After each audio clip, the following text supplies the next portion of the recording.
તો hello guys, આપણે આજે આવી ગયા છીએ મહેસાણા જિલ્લાના સતલાસના તાલુકામાં જે ઉમરેચા ગામ આવેલું છે. જો પાછળ દેખાય મંદિર, તો કાળકા માતાજીનું મંદિર છે. તો ચલો, તો આપણે ઉપર આવી ગયા છીએ. આ મહાકાળી માતાનું મંદિર છે. આ છે ને મિની પાવાગઢના નામથી આટલામાં ઓળખાય છે. ચલો દર્શન કરીએ અંદર જઈને.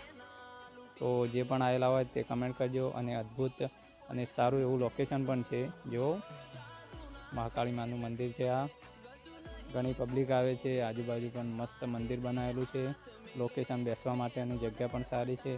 અને મહાદેવજીની મૂર્તિ 48 ફૂટ ઊંચી બનાવવામાં આવી છે. જો સારું એવું લોકેશન છે. અને સાર્વજનિક બાળવાટિકા એટલે કે બાળકોના રમત માટેના જે હિંચકા અને બધું પણ છે અહીંયા. અને અહીંયા બનાવેલું છે સેલ્ફી પોઈન્ટ. કોઈ કપલ સાથે કે કોઈ ફેમિલી સાથે અહીંયા ફોટો પડાવ્યો હોય તો પણ સારા આવે છે. અને લોકેશન પણ સારું છે, અદ્ભુત.